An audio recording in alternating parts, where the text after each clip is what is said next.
Welcome back to Kevin Toll Reads. I am Kevin, and this is Dr. Logan from Novel Insight. And we are here to talk about The Guardians by John Grisham. So, give me your overall thoughts about the book, Logan. All right. What did you think about the story as a whole? All right. So my overall thoughts are the story was actually pretty good. I thought that there's some elements of the story that made it more interesting than I guess he could have made it a lot more boring, but but I thought there were some elements of it that really drew to some strengths about the characters. I thought the plot was pretty good. You had two plots, right? You had, so this isn't going to spoil it in any way, but you have basically two cases that Post, the main character, is working on. He works for, like an Innocence Project type of group, and he's got two cases he's working on. So it gives the reader a little bit more to kind of deal with. And, you find out, and I'm going to try not to spoil it, but you find out the conclusion of one case, and then it kind of transitions to the heavy aspect, the heavy plot line of the second case. Right. And so I thought that for as far as realism goes, the representation of the defendants, of the legal professionals, seemed to be quite good and quite accurate. The stuff that happened out of the country, that's definitely the fictional part. I was going to ask you about that. Yeah, that's a little crocodile thing. Yes, that was a far-fetched part. But in terms of everything that kind of happened in the courtroom and the kind of motions they made, and I think the judge acted pretty normal. Sometimes judges are these, almost inhuman portrayals of justice in books like this, and I thought the judges in this one were just fine. They made decisions that you might expect judges in real cases to make. The level of so I'm not going to spoil anything. This is in the blurb if you read it. The level of corruption is pretty deep, so you know that there's something sinister going on. There's some corruption in this book. The level of corruption in this particular case is very, very deep.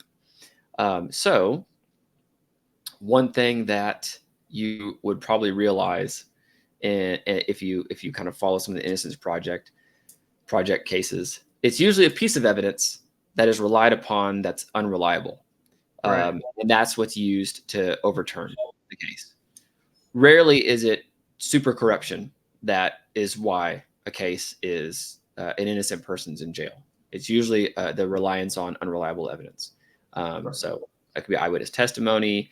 It could be lineup procedures. It could be just nothing but circumstantial evidence. It could be sometimes a person a suspect who's questioned, shortly after a crime's committed, just doesn't have a good alibi, and that's enough to cause speculation and then lead a case to the jury to then make a call on guilt.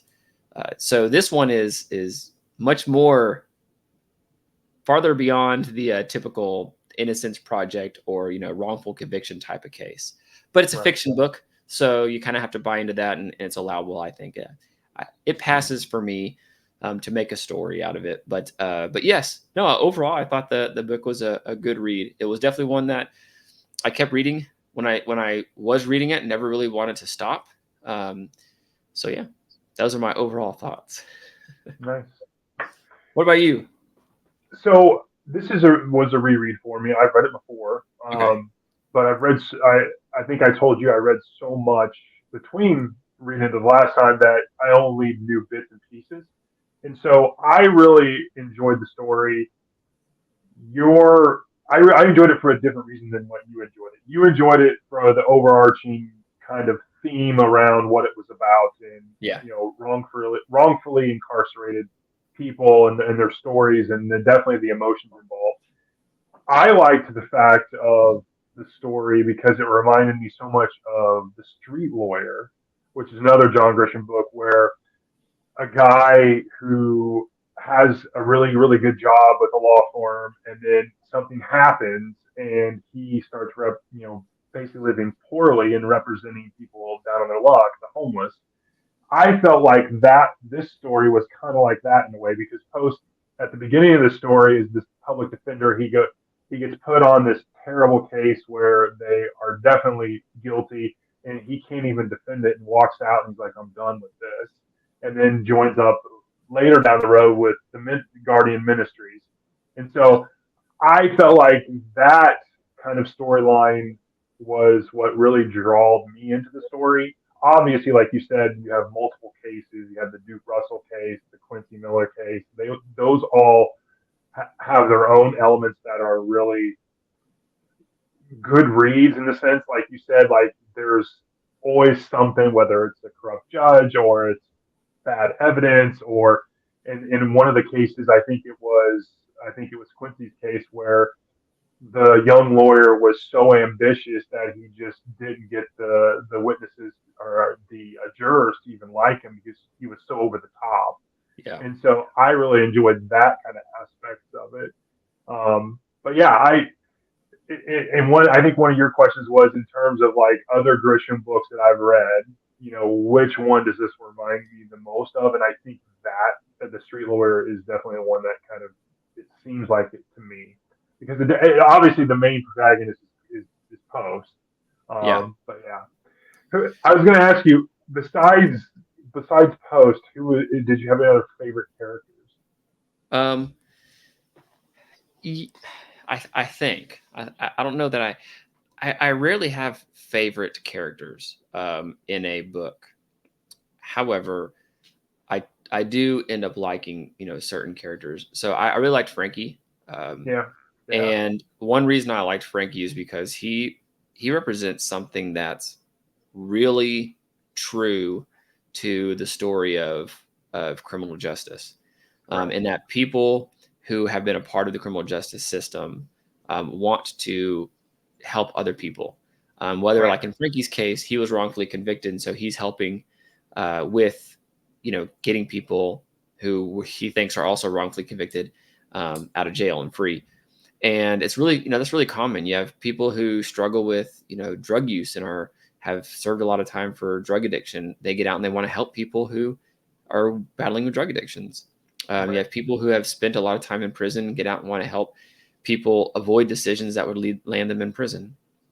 And so Frankie really is a character kind of true to reality. And so Right. I liked his case too. And the cool thing is at the very at the very end, his passion and compassion are just so evident.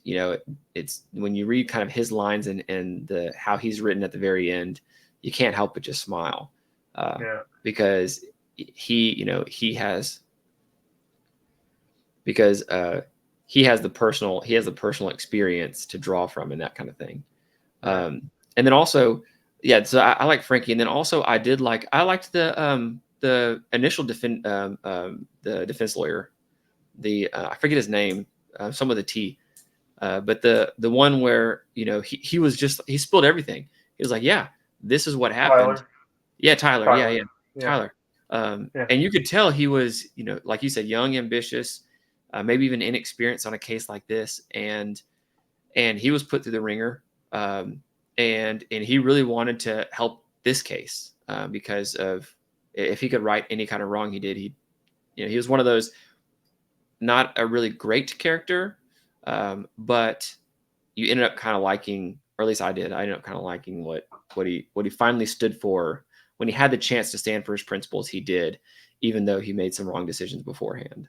Yeah. So I really liked his story, the bone fishing story, yeah, and what ended up taking place. I mean that kind of came out of left field in the story a little bit. I don't know how you felt, but yeah, definitely, yeah. What did definitely. you think about Vicky and Maisie? Um, the other two, Vicky trying to scratch, money together for Guardians, obviously they had these sentimental moments when someone was released and they Right. freed someone. They had this kind of wall of fame type thing. I I really enjoyed her, and I also enjoyed it because again it reminded me of the Street Lawyer because when it was kind of a similar touch that Grisham did because in both books he talks about the the main lawyer when he's not spending time trying to get someone freed and dedicating all that time to that, it's you have to raise money. So he's Right. trying to go and trying to get grants and trying to talk to people to raise awareness. And it's like you have to balance those two because otherwise you don't have the bill. You can't pay bills. And Vicky seemed like the character to me that like was always finding a way to find the money. Right. To Yeah. keep the thing going on. So I thought that was really cool. Yes. Yes. So yeah, I liked the operation, the Guardians operation, and that's pretty realistic too. Like any nonprofit that works with Right. uh, criminal justice system or ex offenders in general, rehabilitation, reentry, that kind of stuff. They're constantly trying to fundraise, whether it's through Yeah. grants, whether it's through donations, something like that. They're always trying to fundraise because the point he makes over and over in the book is the more money, the more people they can get out of jail, the more innocent Right. people they can free because they can take Right. on more cases. When you take on more Right. cases, your numbers of freeing those who are wrongfully convicted goes up. And that's very, very accurate. Now you don't always get the clutch, coming in clutch at the end kind of occurrences, and like you do in some of these books. This one didn't really have that, but that's better for fiction. But in real life, you get those every once in a while. I Right. worked for a nonprofit for a good while, and the grant team was a very, very active team. I think it was nonprofit. Anyway, their funding came mostly or solely from grants, and they provided free services to people, and it really was the more money that we had to use, the more we could spend to provide free services to these courts and these. We worked with programs for youth who were struggling with addiction problems, and the more money we had, the more courts and therefore the more youth we could help. So yeah, that really is the correlation. As Yeah. money increases, so does the number of people you can help. And so he really, I think he drilled in that point, rightfully so. Grisham does a really good job of accurately describing the kind of zeitgeist and the climate and the like the injustice within the criminal justice system. And he treats people pretty fairly. He treats judges pretty fairly. He treats the legal professionals pretty fairly. Where if people are doing things wrong, they're typically like the corrupt bad people doing the wrong things, and typically, and the ones who are good are actually genuinely trying to help. Um, Right.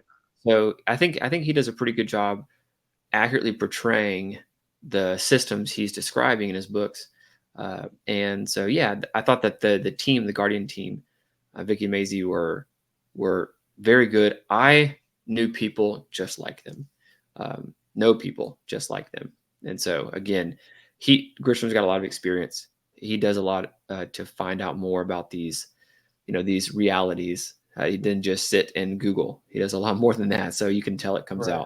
out. And when you said it's similar to the Street Lawyer, I haven't read Street Lawyer, but I did find one just because it's on my list now, but just because I think it's just because I read these two closely together.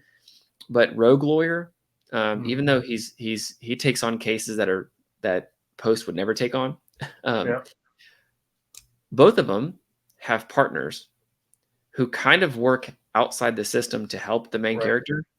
Right. And both partners at once were represented by the main character. Right. So he kind of recycled that sidekick Yep. type of role, which I thought was really funny. So even though the primary story is not the same, the partner's story is really similar between those two. So I thought that was pretty interesting. Yeah. I had someone today ask me about the Rogue Lawyer, and I'm like, yeah, Sebastian. I mean, you got to check that out. That's a good one. Yeah. there's no sequel to that. Someone asked me and I said no, but I just want to be sure. There's no sequel to the Rogue Lawyer, is there? No, they did a little. I think it was like a little novella thing that That was a prequel. it was a prequel. Yeah, Yeah, but yeah, Partners. I read that. no sequel yet. Yeah, Man, because someone said like that's such a cool character. They should it do is. more. And I thought, It is. you're right. They could easily do that. It Well, seems like Grisham, it's his most do more. modern one because he's got the Sebastian has the MMA stuff. He's Yeah, kind of like the Bachelor type. He's got his mobile type law office. Like, right. yeah, yeah, Yeah. You could almost see like a drifter lawyer, but the only problem with that is licensing and yeah. certified to practice law in different states. So States, you have to right, somehow get around that. You don't want to end up in a situation like Rooster Bar where you're practicing law with no license. Um, right. That's another good one. yeah, I read those three together. So like right now, those three Yeah, are the most salient in my mind. Um, okay, so what? So I think I don't want to harp too much on the ending. I thought it was a really good ending, and it was kind of the right ending. Any other yep. ending might just not work well with the book. But what were your thoughts on the ending without spoiling it for anyone? I loved it. I loved the when they get pulled over. Yeah, And I think that knowing your background, the ending towards the end was one of the best emotional kind of parts of the yep, book, in my opinion. The part where Quincy's hands is on the desk as he's being asked to stand, and the lady judge is apologizing for the wrongful. yep, You had his ex-wife, that comes yep, and finally says, I lie, not to spoil the book, but like that there was a lot of emotion there. But yeah, Quincy putting his hands on the desk and just like the raw emotion, like that seemed real to me. yeah, Like that would be the way it would happen. But yeah, and then they get pulled over, and then yeah, I thought that was great. yeah. It was right. That's kind of how I saw it. Yeah, Is that was the right ending yeah, for that kind of story. Uh, yeah. all right, so I know that sometimes in my channel I go into trying to apply what I know from social psychology or psychology in general to some of these books, some of these uh, scenes or characters or things like that. And you mentioned you had some thoughts from that perspective, or you wanted to try some thoughts from that perspective. So, what kind of psychology did you see at play, or and what kind of things really stuck out to you as relevant to people's mental states and things like that? I think redemption and hope were like the big themes for me that I saw. Like when it came to either like Duke wanting to get out of in the beginning, or whether it was Quincy, you know, especially yeah, it's hard to say this without spoiling much, but what happens to Quincy upon knowing that things are going well in the case, and then he ends up in the infirmary, so to speak. Like, Right. and they don't know if he's gonna, things are how he's gonna. I just don't want to spoil it, but No, no, you that's know, right. you Well, we can say so basically, because it's not going to spoil the entire book. But if you don't no, want to hear spoiler, cut off now. Otherwise, yes. So yeah, he's essentially just beaten to a pulp, right, right, and so the case has to go on while he's essentially unconscious or trying to recover, and then eventually he recovers a little bit enough to kind of work with the lawyer. right. But yeah, But that redemption, I think, was big to me, and then just the hope in general that these people have to put in post, you know, and it's just, the other thing that I really picked up on too, and you mentioned this earlier, was Grisham seems to set up to where they always have some outsider that always helps. Like always this kind of, and they had a lot of that in this because Post yeah, would pay favors. Hey, you ratted him out. You lied, and then he was getting the money, and then he was sending them little. There's always ways to grease kind of the wheel to get to the truth, and I think in this story you had a lot of that, and yeah, so you had both kind of like the warm, fuzzy hope and redemption, but then you also had like this is how things work, and you have to pay to play type thing, and yeah. so I really enjoyed that. Yeah. Yeah. And you bring up another good point. I forgot the jailhouse informant is another piece of evidence that's often targeted in these overturning wrongful conviction cases, because those are relied upon. And and there's, and again, Grisham puts that in there because that's a really easy leverage point. Yeah, it is. Yeah. Did you find any? So hope definitely. And the cool thing about hope is when people have hope, they'll keep fighting. And so, like in this case, this is a really good example.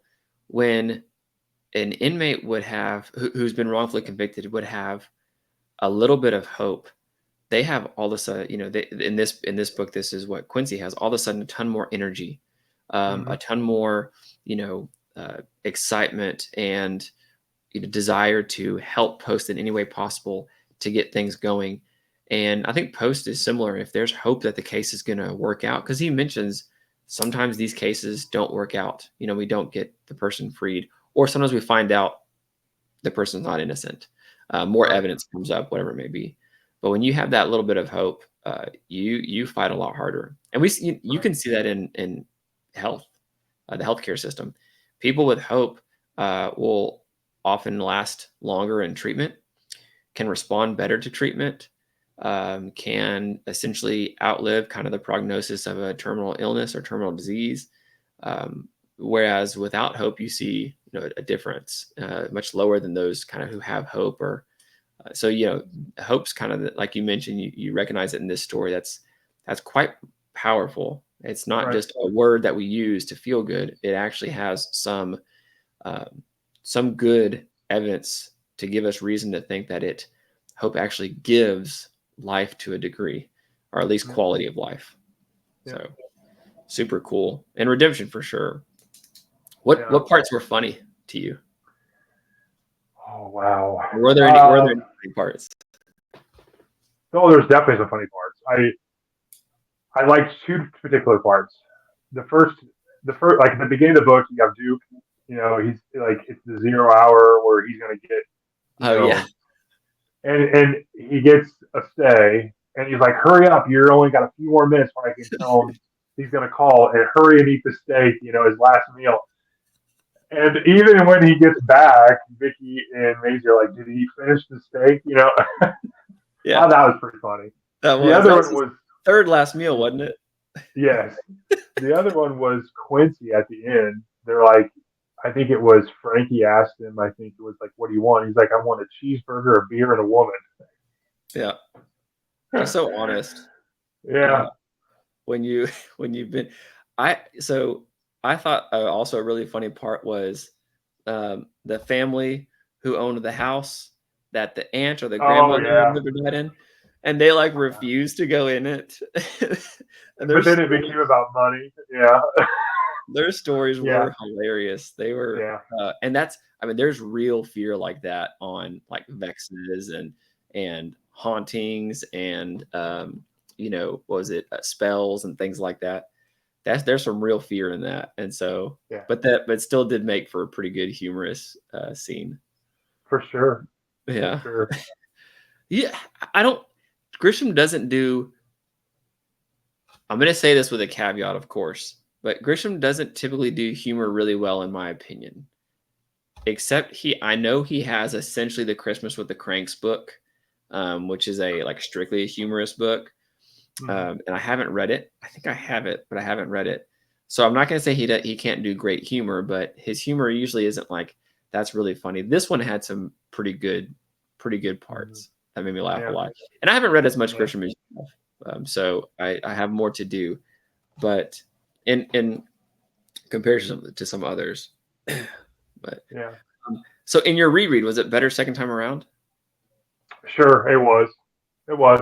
I knew I was going to like it because I knew I liked it the first time around.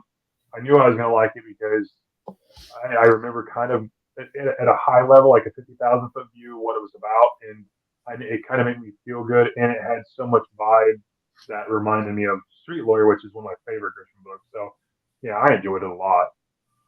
Gotcha. Yeah. Are you trying to get where my rating is?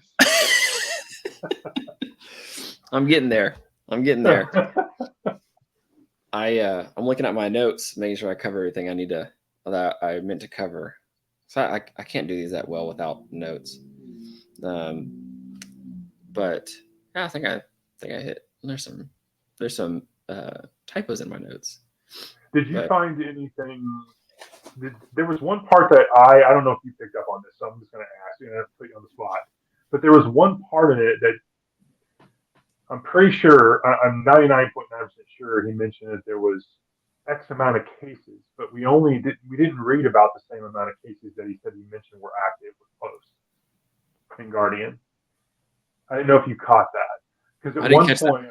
at one point he mentioned 6 cases, and so I had taken notes and I had Duke, I had Gerald, I had Sasha, and I had Quincy, but I couldn't find the other. I did never remember the other 2 cases. Yeah, no, I didn't pick up on that at all. Yeah, and then this must not have been important, but yeah. Maybe not, or maybe it's just to show you the kind of caseload that he has. Probably could have been. Yeah, and one thing about this is that it does show that a trial takes a long time, which is pretty accurate as well. Because sometimes the trial portion will be like 5 days and it's over, and you're thinking, no way, not in this kind of trial. But okay, I did want to bring up one point. I'm going to ask you first because I kind of want to get your thoughts on this. How did you like the use of the plot line by Grisham where he basically kind of creates this situation where all the people who were involved in the original case are not involved in the re-investigation of it? So in other words, everybody from the old case is gone. So it's all new people. What did you think about that? At first, I thought it was lazy writing. Okay.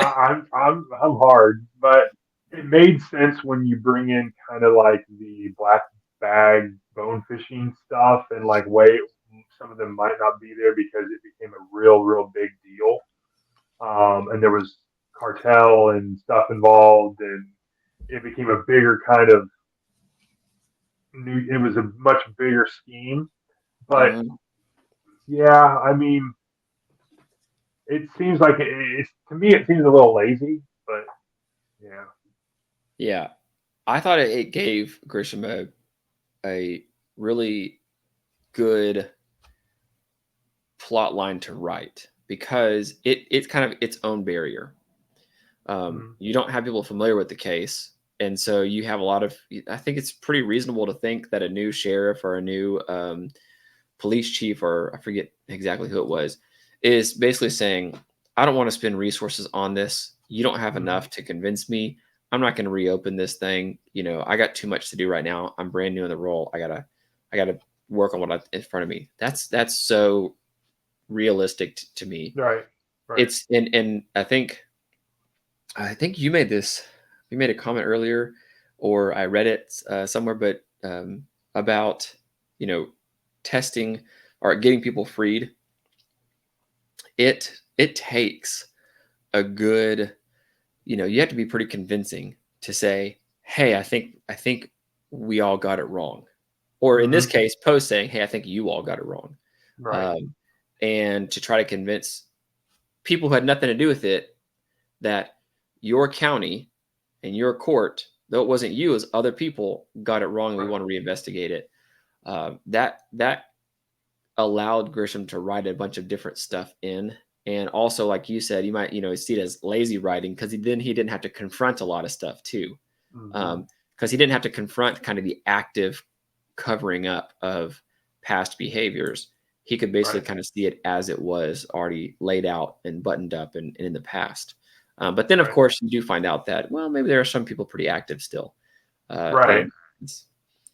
So you had the sheriff that was in the multi-million-dollar home, and then you find out, which ended up leads to the records that are in the crazy house and the haunted house, and he does a good job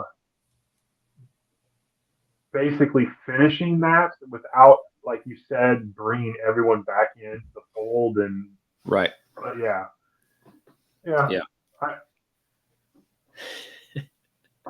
So I'm going to try to guess your rating. Okay. All right. Street Lawyer is one of your favorites, right? You want me to write it down? Yeah. Write it down. All right. I've seen how you rate some books. What's your lowest rating you've ever given? Oh, that's a good question. Hold on, I'll tell you. You have an Excel sheet, don't you? Yeah, it was one of the Stephen Kings, I think. Yeah, it was Sleeping Beauties, 1.5. Okay, so you've gone a little 1.5. And have you any? And I'm guessing you've given a 5-star rating. I gave one of the Harry Potter's 5 stars. Okay, just trying to see if you're gonna say you gave Street Lawyers 5 star. Okay, I'm guessing it's in the 4s. I'm not gonna play colder or warmer. I know. I'm just saying. I'm guessing it's in the 4s, but I think it's lower 4s. So I'm gonna go with the 4.1. That's what I'm going with. Oh, I was so close. I was so close. Oh man. I can guess yours at that. What? Yeah, probably. Okay, so just to let everyone know, I only do a single star. I do whole stars. I guess Whole I should star. write it down. Well, I don't know. I don't have to write it down because it's pretty. I'm not gonna like move it or change it. So I'll see what you think. It's not 5. I'm not playing warm and cold with you either. I'm guessing 4 stars. That's 4 stars. Yep, that's it. It's a solid 4. Yeah, So, if it's a 5, it'd be. You've seen me describe probably 1 5-star book, maybe 2. I've had one on the channel since I Really? started in March. Yeah, I've only had one. I grade hard. Yeah. Now, a lot of the Potter books were high 4s. Like there was a couple that I could have, if I would have been so critical, I could have maybe. But it's just got. I mean, it can't have any flaws, in my Yeah. opinion, to be a 5-star book. That's just Right. me. I feel like, and we can go down a rabbit hole with this discussion, but there's just way too many people that they just, for whatever reason, they just seem to be. I don't know if it's they just hate to say bad things, but I'm Yeah. critical. Like, and it doesn't mean like if I don't like a 4.2 is still really good. I enjoyed the hell out of the book. I Yeah. mean, but yeah. Now let me ask you this question. So yours is 4 stars. So Yeah. compare it then to Rooster Bar and Rogue Lawyer. Okay. What did you give Rogue Lawyer and Rooster Bar? Is it in the same ballpark, or is it a little lower? Is it a little higher? So Rooster Bar is probably a 3-star for me. Okay. It's, I mean, it was okay. It was good. 2 stars would be, I think, too low of a rating for Rooster Bar, Mm-hmm. but it's not anywhere near a 4-star. So it is very much a middle of the road. It's okay. I'd say if I were to rank those 3, and I'll throw Gray Mountain in there too. Okay. If I were to rank those 4 books, I'd say Rooster Bar's the lowest. Then I'd put Rogue Lawyer, then The Guardians, then Gray Mountain. That's how I'd rate them. Gray Mountain, I like the character a whole lot better, the main character, than any of the main characters in those other 3. Okay. So I know you just got it, and so I'm not. Yeah. Hopefully, this doesn't end on the overhyped books. But Great Mountains, it's a cool story. The victim in the story is just gut wrenching, heart wrenching kind of story, and it definitely is kind of has this realism to it. The second main character is okay, but you kind of are guessing with the second main character. The main character has a really neat kind of story because he does a lot of law students and lawyers. That's usually his main characters. That's Grisham's go-to. And I think in Gray Mountain, I think it's a law student, but it's such a cool kind of coming into what kind of lawyer you want to be in Gray Mountain. And she's great. She's awesome in that book. So yeah, I'd probably put that on. And I've read more Grishams than that, but those are of those 4, that's why I'd rank them. So better than Rogue Lawyer. Rogue Lawyer was good. I don't do star ratings much, but since I'm doing star ratings now, I'd still put Gray Mountain as a 4-star, and I'd probably put Rogue Lawyer as a 3-star. Okay. Just like if I did, it'd be high 3-star. Whereas Rooster Bar is more like a high 2 or a low 3 rounded. Rogue Lawyer is more like a high 3, and then Gray Mountain's kind of like a mid to high 4, and this one was a similar to yours, somewhere in mid 4s if I was going to put a decimal to it. But yeah, just a fun read. It's a good read. I also like that Grisham obviously paired up with McCluskey in this one, and has been working with McCluskey a lot lately. And you can tell he gets a lot of details down pretty well in this one. So pretty cool set of stories that I think he's working with McCluskey, because he's got the framed book that came out with the true stories, I believe. And then he has, I forget, The Innocent Man, I believe is what it's called, about Ron Williamson. Have you read that one? No, I haven't. So that was my first Grisham book. So I don't know if I told you this. My first Grisham book was The Innocent Man. I was like, that's cool. That sounds great. And it was a nonfiction. And I was like, okay. I picked the wrong Grisham book, like one of his only nonfictions. Then I asked my wife to pick one out for me at the library, and she picked out Ford County. And so then I got his short stories. I was like, all right. I love Casino. I love Casino on that one. Yeah. Well, I mean, but it's his short stories. I still haven't gotten a Grisham novel yet. So I'm like 0 for 2. And so then I forget what I got next, but I eventually kind of started getting on the right track to get into the Grisham novels. And then I've got a couple of hard copies.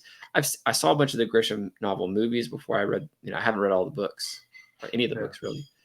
But now I'm hitting my stride. I had 3 Grishams in 1 month, was this last month. So that was hitting my stride with them.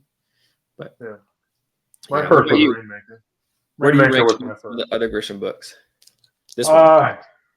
For this one compared to the others, I would say it's probably, I would put it with like in The Whistler. I thought that was a pretty good one. And so I enjoyed it. I enjoyed the sequel to The Whistler 2, which is The Judge's List. Yeah. Yeah. But yeah. So you kind of put it with those? Yeah. Because I've read the Judge's List before The Whistler, but and I enjoyed those. Yeah. Yeah. Yeah. I like the Camino Island, Camino Wind. Yeah.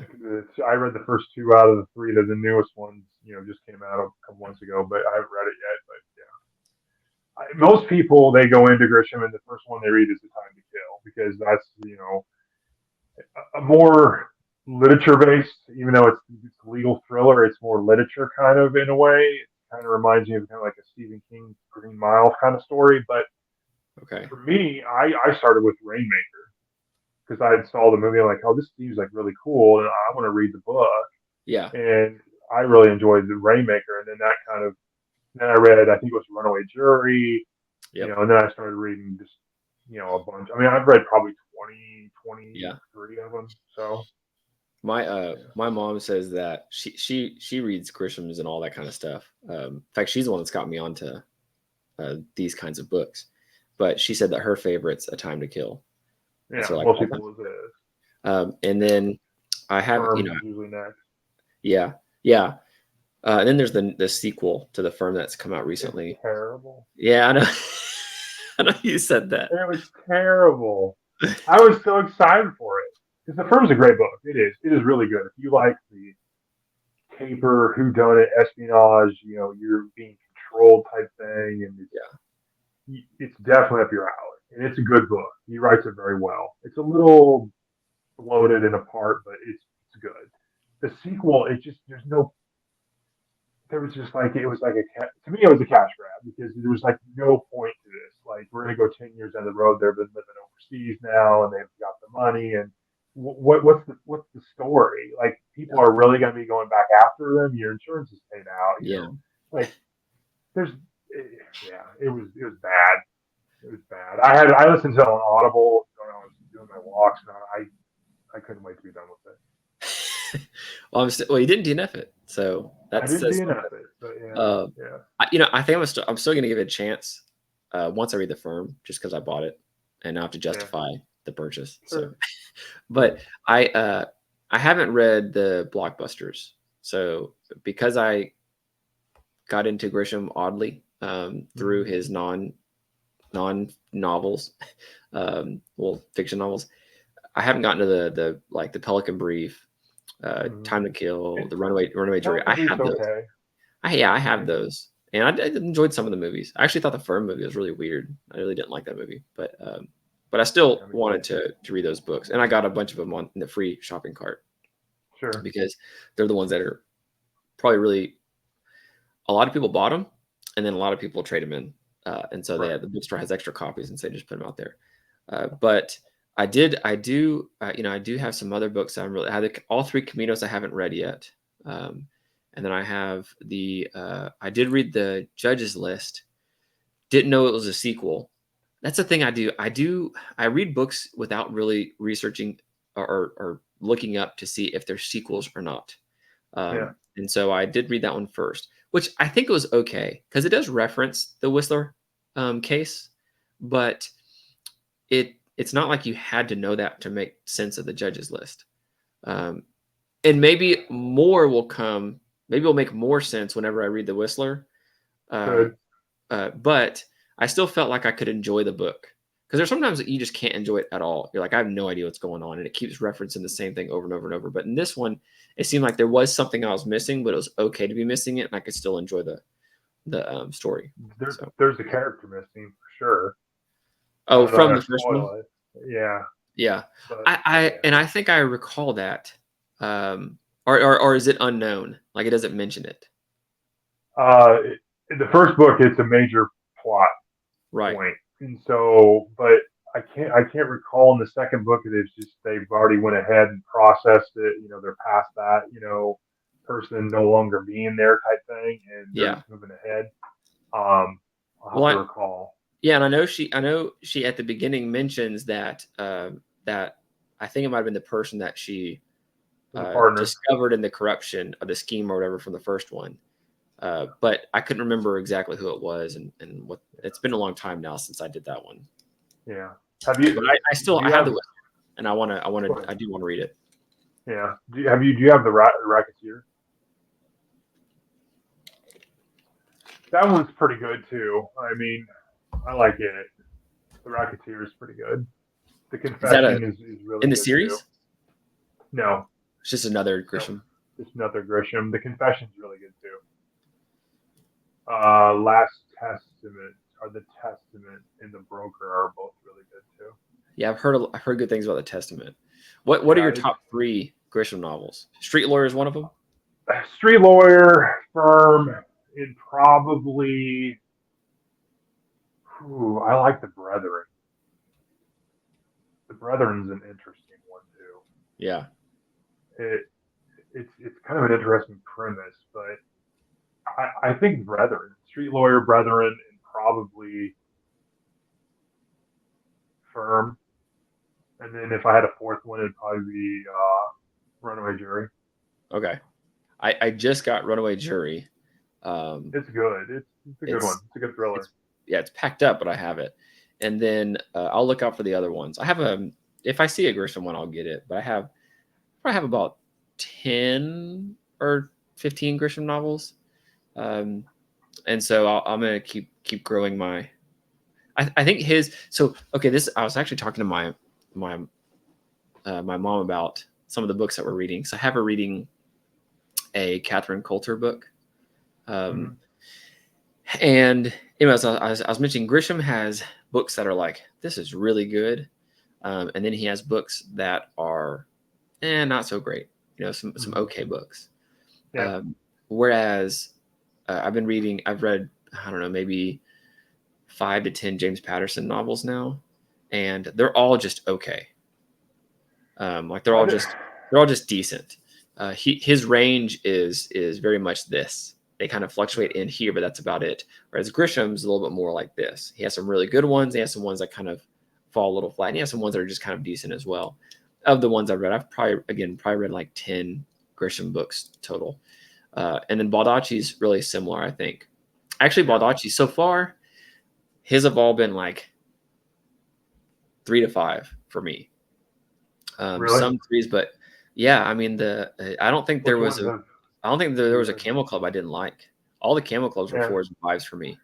The It's been so long. I got them again, but it's been so Yeah. long since I read them. But my So favorite Baldacci. Go ahead. I was gonna say, so part of it might be though that was the series that really got me excited to read again. So part of it's going to be the pivotal role it played in my reading, Right. life. So I think Right. I probably have overrated some of them, and I'm So have I. okay saying Yeah. that. Yeah. And then I did read 620 Man, and I thought it was pretty cool, pretty good. Yeah. That'd be kind of my lower of them. And then I have some others. I have Memory Man and a couple others too, but I haven't quite read those. So 620 is kind of, I liked it, and I want to read the next ones. But the Camel Club is just, yeah, I hold that in high esteem. Anyways, you're gonna say something about Baldacci. My favorite Baldacci is The Winner. Have you haven't read that one? The Winner. Yeah. What's it about? So it's about a down on her luck single mom, and she's approached at a gas station by a guy that got an into helping her win the lottery. But there's caveats, and the caveats are pretty major. And so it's an interesting tale, and yeah, I really enjoyed it. I think it's really cool how you wrote that. I liked Absolute Power and Total Control. I thought those were both really good. Those are classic ones. Yeah. I remember liking Camel Club. I really remember. I liked both, all 4. I think it is of their books. Yeah. But it's been so long. The main character kind of has a Reacher feel to him, but older, For sure. like the older For Reacher. Yeah. But like the mysterious, not mysterious, but the military past with exceptional skill. Except Reacher kind of looks for trouble, and trouble kind of finds the main character in Camel Club. Right. Yeah. But yeah, he does kind of Patterson. You mentioned Patterson. I had probably 30 of the Alex Alex Cross Cross book. novels that I was gifted to, and I read like the first couple, just try to get into the series again, and it was rereads for me, and it's just he's so kind of cookie cutter, like, and I couldn't get past the fact that his chapters are like 2 pages. It just seems very. It just doesn't flow, like. Yeah. His writing's just very. I don't know. It's hard to describe, but he's just not. Yeah. And he might have. I'm looking forward to reading some of his. I think some of his books that he, that are kind of atypical for him. So I had like the one that he wrote that's supposedly finishing a Crichton manuscript. Yeah. Is it Eruption? Yeah. Have you read that? No. Yeah. You're like, no, I'm not gonna read it. So I have that one, and then I use them for if I don't have anything else on my TBR on the reading list. They're usually pretty easy reads. They don't take a whole lot of mental power, Right. and it's especially audiobook. It's a really easy audiobook, and usually I'm done with it. I'm kind of like, okay, next one. I mean, you're absolutely right. There's not a lot of, you don't have to spend a lot of time like figuring out plot lines or innuendos or like, multi characters and races and any of that. But the problem I have with Patterson is he writes so many books. Yeah. He has to have ghostwriters. I mean, he writes more than anyone. Like, it's like every other month he's got a new book coming out. And, yeah. I don't know how it works with a lot of his books now will have a second name. So I don't know if they're writing and they're consulting him, or if he's kind of boosting their career by putting his name on the book, or I don't know exactly how that works. Right. But a lot of his books now are with somebody, not by himself. Well, Lee Child and his brother Andrew, so Lee had to give him permission to basically continue on with this, intellectual property that he Yeah. created with this fictional character. Obviously, being a brother, it's a little easier to keep it in the family type thing, but I'm Right. sure there's legal things that had to be signed. But even knowing now, like in my review earlier today on the second collab with Andrew Child, he is Andrew is supposed to be taking over the next two books, which are the next two books that are out. The fifth one comes out this month. So how it was supposed to work was Andrew was going to sync up with Lee on the first two books together, and then from that point on, it was going to be just Andrew. Well, you still have Lee Child's name on it because you're not going to take that off because Yeah. you're not going to get people to buy because they're like, Yeah. who the hell's Andrew Child? Right. So you have to have it on. Similar to like we used to with Patterson, like when he was writing books with Bill Clinton or Hillary Clinton, or it's his name that kind of, and so then others are buying it because it says, Hillary Clinton or Bill Clinton or something. Yeah. I don't know. It seems like kind of like a marketing tool more than I don't know. Yeah. I did I get like those. Alex Cross as a character, but yeah. Yeah. I think I actually got both of those. The President's Missing and the President's Daughter that he wrote with Bill Clinton. Again, those are kind of I wouldn't say atypical, but the non-Alex Cross ones. There's no way I'm going to get back to the Alex Cross and read them in order. I don't have the willpower to start that entire series. It's on like what, 126th book or something. 37th or Yeah, something. 37th. That's crazy. But his stories are still up my alley of what I like. Sure. These crime thrillers. So every once in a while, I'll kind of get one and see if I can, enjoy it. Like I think I just read, or I just did an audiobook of his on the Judge and Jury, or Judge and Jury, I think is what it's called. Yeah, I commented on your video saying that's what I'm reading right now. I just finished it. It was pretty good. It wasn't bad. It wasn't bad. Not an Alex Cross book. Yeah. So maybe I like the non-Alex Cross books more. I don't know yet. I haven't read enough to really get a good handle on that. But it's not my preference. But I still, still will read some of his stuff if I get a chance. The main thing is if I find the book on CD, I get it, just so I can use my CD player. Yeah. And at that one, I haven't had that one in the Fifth Horseman. It's another one of his. Okay. Yeah. Have you read that? Series. Yeah, I know about his number series. Oh, okay. Yeah. And so that one is I got the CDs on that one, so I might use that whenever I take a trip or something like that in my car. Sure. Okay, so my last note I wanted to get to was Robin Cook. What do you think about Robin Cook's books? And have you read that many? And do you have any on your future TBR in the next 6 months? I've read one Robin Cook book. Which one? I knew you were going to ask me this. It was so long ago. I was probably still a teenager. I was probably in my late teens. Then you don't have to. Then you don't have to mention it. No, I know what it is. It was a virus outbreak book. It was Contagion. Or that's a newer one. No, I don't think it's that.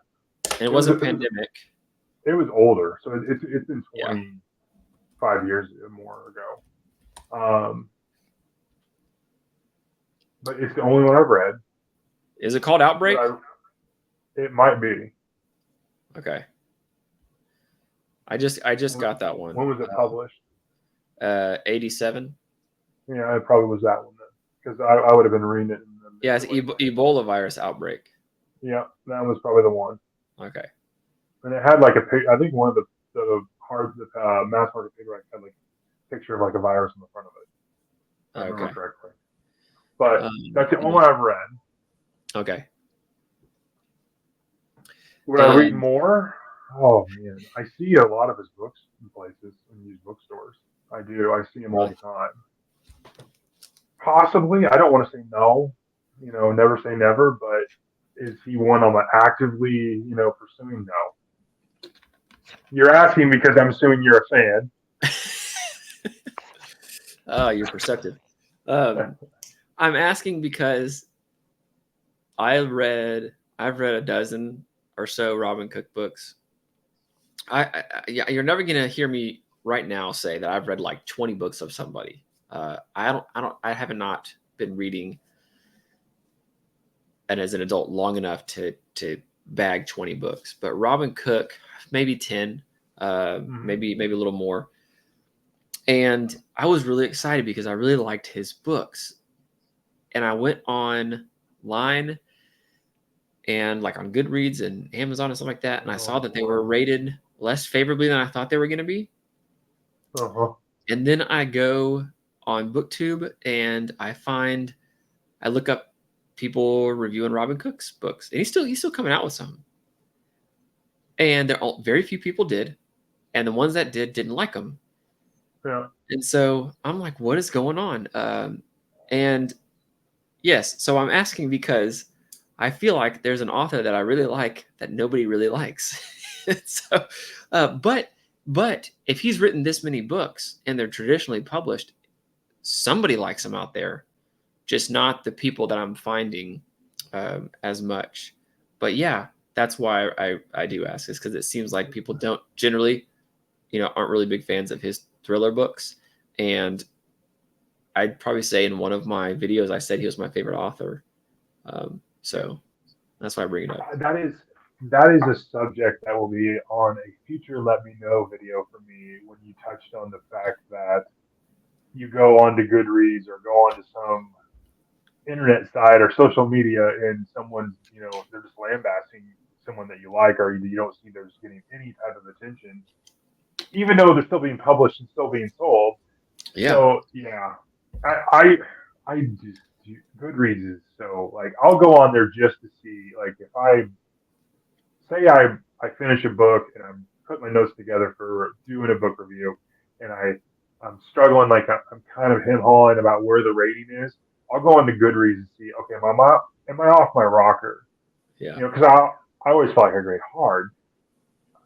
I kind of only do that now just to get a laugh because I can be so far off Goodreads it's not even funny.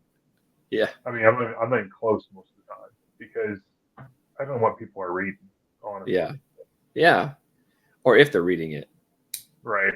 or if they're Yeah. reading like a couple chapters, because people always ask a question like, do you rate a book? Do you rate and review a book you don't finish?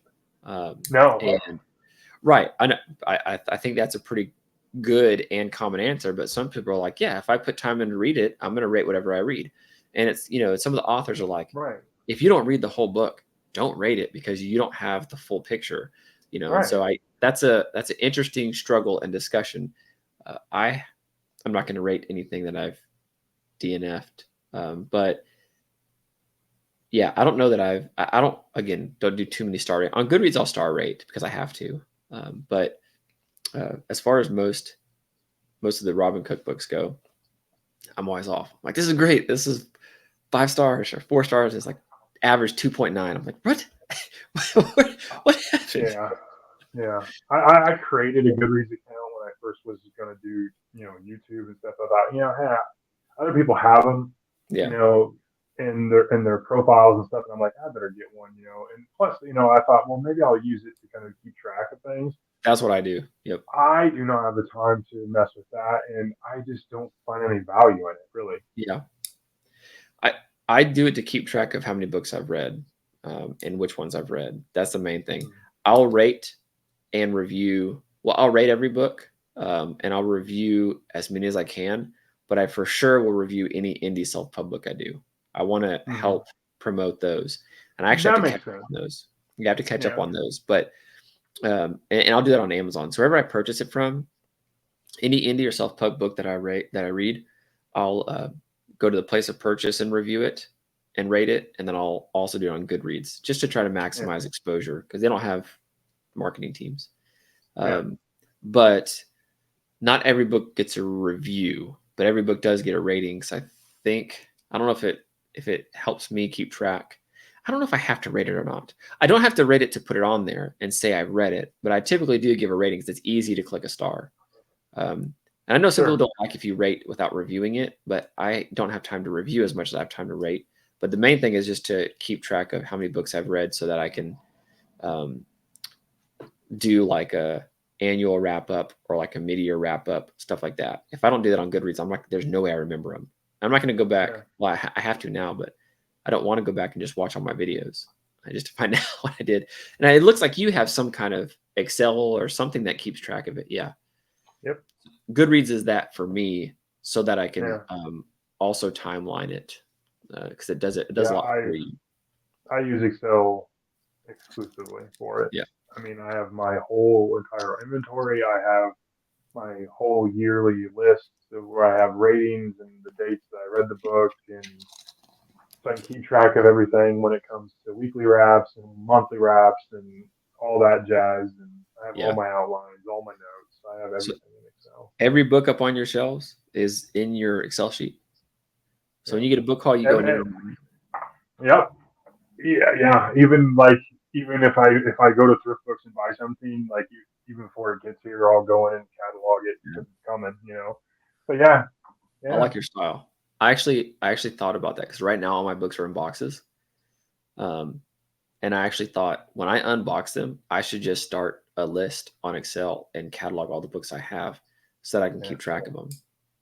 See, and the other thing too is I will send it to my email, so it'll be on like my phone or whatever, and when I go to use bookstores, I can pull up the Excel Yes. file and Yes. thumb through like by author, and it's I have everything by author and the Right. titles, and so I'll know if I'm looking at Louis L'Amour, like I've got 40 of them now or something like that, and like Yeah. I already have this one, Yeah. or what number if I'm like looking for another Harry Bosch book or another Reacher book, do I already have this one, type Yeah. thing. So yeah. Yeah. That's yeah, I'm pretty sure I bought Robin Cook book twice because of that. Because I did not have it because I don't have a Kevin Toll Excel sheet. And I need one. Yeah. There's other cooler things you can. I mean, there's apps that are really cool that you can use too, but But I know Excel Excel. Yeah. Yeah. The apps are tough. Goodreads just makes sense because you can look a lot up. The problem is Goodreads doesn't have everything. For example, and if someone's watching this and can comment and explain this or give me a better understanding of how to use it properly, I can't find Johnstone books. Most of the Johnstone books I cannot find on Goodreads. That is a reason. No, hey, Spoken from a DNFer of Johnstone. I DNF Johnstone. Will I pick up another one? Probably not. But here's the thing. If I send one to you, if I send you like a few. Here's the thing. Every time I go into a used bookstore, the Johnstone part in the Westerns is Huge. ungodly. Yeah. It's enormous. The guy's wrote more books than L'Amour. Yeah. Well, you got to remember, his name is similar to other people's names that are two. So it's usually William Johnstone and J.A. Johnstone. J.A. Johnstone is pumping out just like a Patterson, pumping out tons of books a year. Like I think I went to Walmart once and looked at the Johnstone books. Like 3 publications in 2024, and they were all the first of a new series. I'm like, how many series are there? So and some I've heard rumors whether or not J.A. Johnstone is like a pseudonym for anyone who writes a Johnstone book, or if it's and I know it's a real person, but I don't know if it's William Johnstone's niece, I believe. I don't know if it's if there's ghostwriting going on or anything like that. But there's a lot of the William Johnstone legacy was carried on with J.A. Johnstone. There's a ton of J.A. Johnstone books, and it starts pretty good while back. It might have been like mid 2000s when he passed, something like that. But again, I still haven't read Have Brides Will Travel. When I do, I'm still going to make the video of how does this compare to the other Johnstone, and maybe by that time Johnstones that I've read, to see if you just happen to pick the one that you should. The worst one, to start out. You like picking out the innocent man to start your Grisham career. Yeah. Luckily, though, that was completely fine with me because true crime. I like true crime and I like nonfiction, so it did not put me off at all. But Yeah, maybe it's something like that, or like, yeah, I don't know what. Like, there's probably some Robin Cook books you should start out with too. But if you do get a chance, you said there's a whole lot of Robin Cook books. Oh yeah. If you do get a chance and you find Intervention, that's by far the best one that I've read, and it is later on in a series. There's a character series, so it follows these characters. You don't have to read any of the series before that for that book to be good. Okay. Okay. But it is interesting. It does have thriller elements to it, but it also just has really kind of fascinating storylines, and I think it's got the most Robin Cook ever pushes the fiction. Um, well, I shouldn't say fiction, but the playing with what's unknown as if it were Okay. to become known or reality. So super cool. There's science in it. There's religion in it. There's thriller in it. There's tragedy in it. There's yeah, and it's of a thriller that has character development. It's Robin Cook's best representation of that I've read so far. Some of Robin Cook's books, the characters are kind of like okay, but the plot's interesting. This Yeah. one, the characters are pretty interesting Okay. too. Well, check it out. Yeah. So if you see it in there's a deal, that's my only sales pitch for Robin Cook I'll give. Yeah. Okay.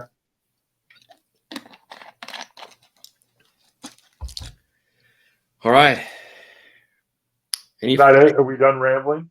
I don't know. I mean, I am, but all it takes is one word to spark another 30 minutes of rambling. So, Yeah, we went down a few rabbit holes.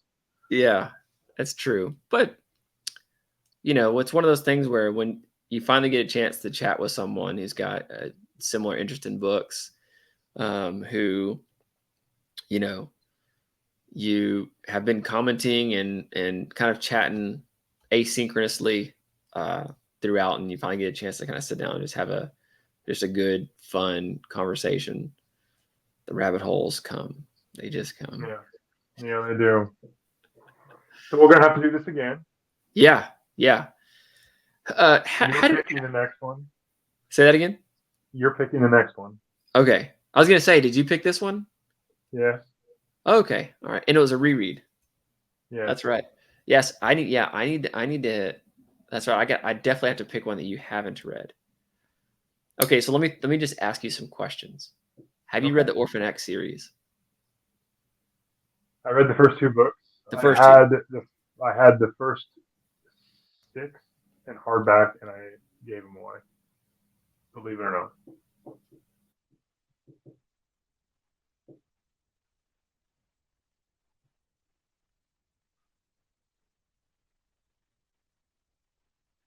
You there? All right. Sorry. You read the first 2 books, and then that's when it cut out. My fault. Okay. No, it's worth. I read the first 2 books, and I had the first 6 books in hardback, and I gave them away, and I never continued on. It was Evan Smoke, right? Is his name? I think. Sure. I haven't read them. Just asking. Oh, you haven't? Okay. Yeah. But I'd read them again. I'd read them again. Okay. Well, I'm not going to pick those. I'm just asking. Okay. I'm narrowing down. And you've okay. So Grisham for sure. You've read a lot of the Reacher books. There's probably lots of Robin Cook books that I haven't read. But you also like fantasy. So Yeah. that's pretty cool. And sci-fi, you like sci-fi? Yeah. Have you read Neuromancer? You have, haven't you? Yeah, you didn't like it, did you? Yeah, I remember that. I have this great do you have a copy of it? I do. Okay, because I found this great hardback copy, and I was so excited because I've always wanted to try it, and Yeah. it wasn't for me. Wasn't your style? No. I got it for 5 cents. It was a cut corner sale. and I didn't realize, like, I was just looking through it, and I looked at it, I was kind of like, this, it just stuck out for some reason, the cover, the description. And I looked it up, and it has like a cult following to it. Oh yeah.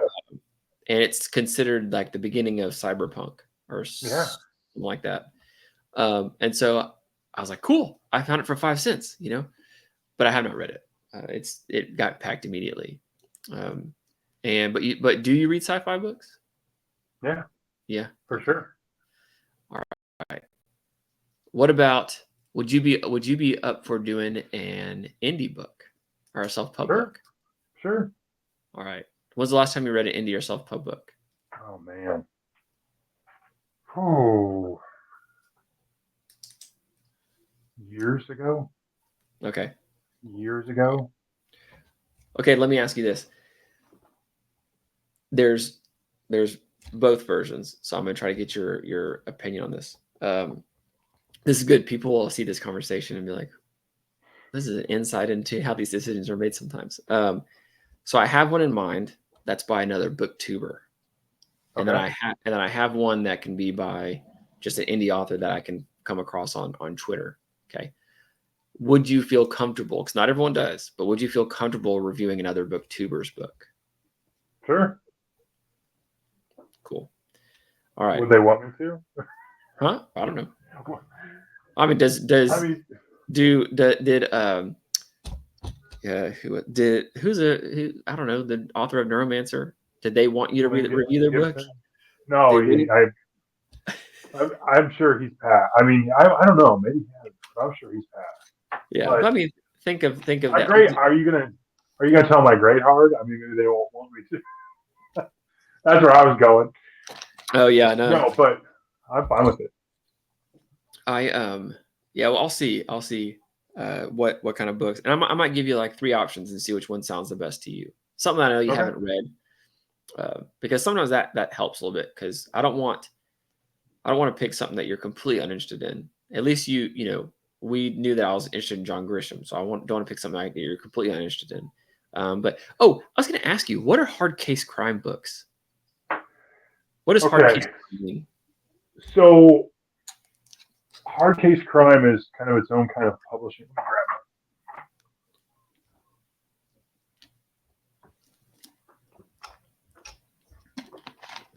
So, hard case crime is, you can go on their website. Okay. You just look up hard case crime, and you can buy these books. And what makes it kind of a hard case crime book is it's usually traditionally written by authors that wrote kind of crime noir. So you're talking 30s, 40s, 50s, 60s, police, mysteries, mob books kind of thing. You're always going to have authors like Ed McBain. You're going to have authors like Donald Westlake, Lawrence Block. Crichton wrote Hard Case Crime as under John Lange, the pseudonym, the pen name. So it's books that are kind of boiled down, like they're stripped down. There's not a lot of fluff. They're just punchy.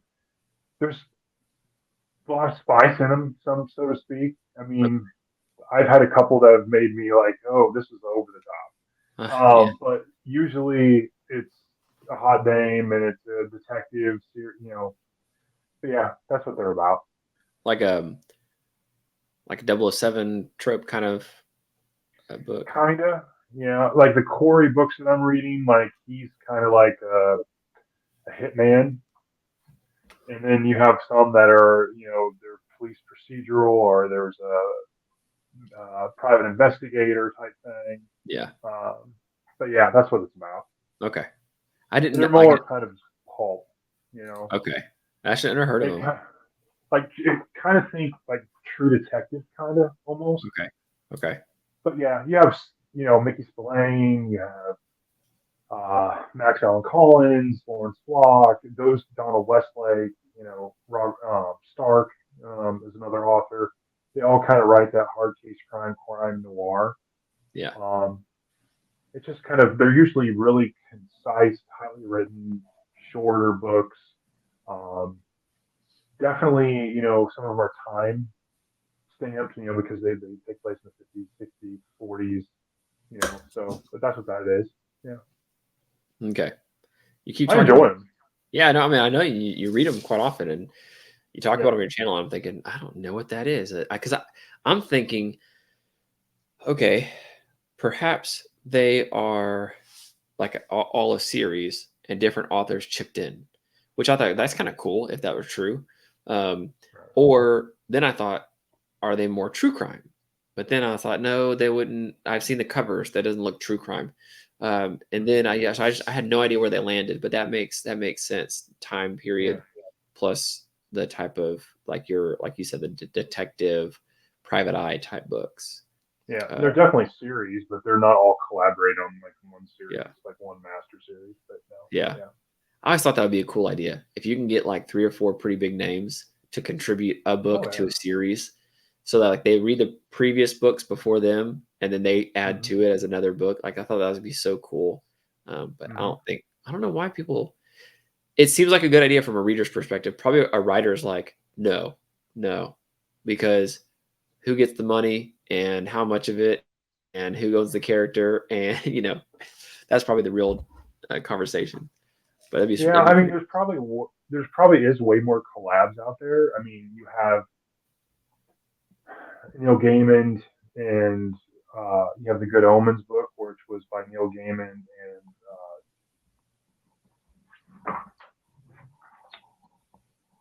Terry Pratchett. Okay. And then you have, Peter Straub and Stephen King did Talisman and Black Right. House. Right. Yeah, I I did see mean, that. so it does work. Now, when the bigger when you start adding more chiefs into it, then it probably Yeah. becomes a little more of a process, and Yeah. you get conflicting writer choice, and yeah, Yeah, but I still think it'd be it cool would be interesting. Oh, for if sure. if like a character is shared, but Hmm. but the next, the authors own their own book, right? So if let's say Right. Stephen King wrote an installment in the Reacher series, let's just say, right? Um, he could pull from Lee Child's work, Right. but then he would have control of his story, right? But there would have to, you're right, though, there would have to be some agreement. Like you can't just completely change the main character. Right. Because then someone could just be like, all right, I'm going to write the main character to die Right. and comes back at the very end as, a spirit. Then the next person's like, man, Right. how am I going to write a Right. spirit? So I could see that being a problem. But at least you could get on, maybe uh, to some degree. Maybe it wouldn't be good for really, really well-known authors, but maybe like a collaboration of a group of authors who kind of agree, hey, let's keep this as a main theme, but you can put your own plot elements and supporting characters. That'd still just be kind of neat. But Yeah. that's that's from a hopeful, the equivalent of romantic in the thriller series types of books. Um, but okay, yeah. Again, we got off a little bit, but that's all right. So, so I will. I can't believe that you got like almost half of the Louis L'Amour books that I got. Uh, in your most recent video, you just started naming them. I'm thinking, wait a second, that sounds familiar. Wait a second, I got that one too. He got pretty much the ones that I got. I did Yeah. get one. I was going to ask you. It's called the something of Mesquite. Do you have that one or no? Heard of that one? I believe it's a Hold short on. story collection I because don't think so. Louis L'Amour wrote a short story collection, right? Hasn't Oh. he? Oh, he's read several. I've got several of Okay, them. Yeah. so you have. Because he has collections. Like he has these. Like this is volume 2 of his collection of short stories and frontier stories. I have 3 of these volumes. I have volume 1, 2, and 4. Okay, I think there's like 6 of them. But okay. it's compilations of all of his short story collections. So it could be from some of the a different book that you know was a collection in and of itself. But It yeah, might be called the Outlaws of Mesquite. I'm not sure. Um, yeah, I that's don't have that. that's what I can find so far, but that was one Have that you read it? I did get recently. No, I haven't read it. So unfortunately, right now, most of my books that I'm getting in my hauls are going straight into a box to be retrieved at a later date. So only some that I have out that I'm currently reading right now for various reasons. So hopefully the next few weeks I'll be able to pull those out of boxes. But I kind of went into, since I was packing, I kind of went into like a accumulation phase and not reading any of those books. Yeah, gotcha. Yeah. Gather. Hoarding. Hoarding is the correct term. Yeah, I highly recommend The Quick and the Dead and High Lonesome. Okay. Those have been two of my favorites. If you really want to start, Lamore Wright.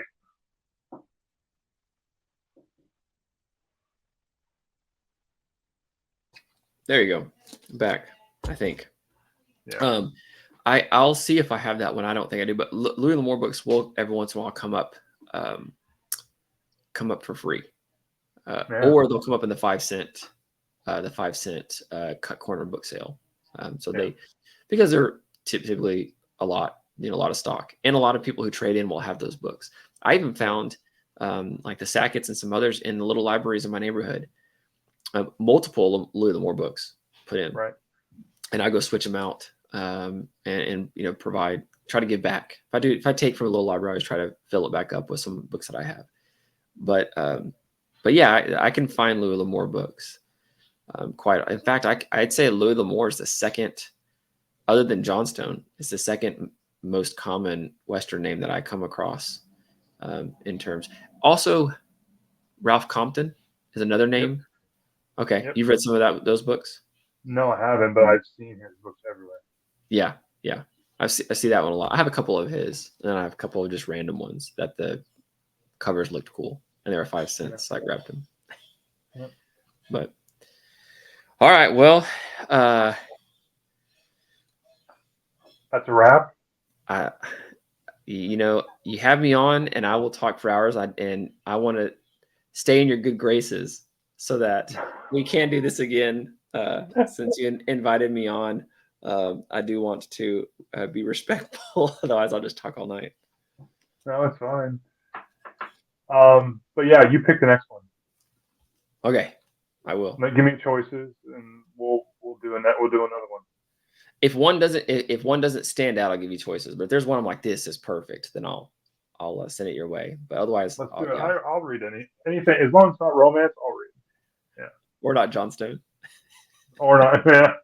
If it's Half Brides Will Travel, I'm out. I thought the sequel maybe. Wait, read. Number 2 in that series. Oh man, you just want my DNF playlist to keep growing, don't you? Fair enough. No, that sounds great. Yeah, this is a ton of fun, man. Thanks for having me, suggesting it, and picking a book. That was a winner, a 4-star book. That's for 2 people. I think that's a good solid choice. So if anyone else has not read it and wants to read it, I think that's 2 people. Convergence of the evidence suggests it's a pretty good book. Yeah, great sample size. Yeah. All right. Well, thank you, Logan. Yeah, thank you. And thanks for having me, and I appreciate it, and definitely look forward to the next one. Absolutely. All right. Have a good one. Take care.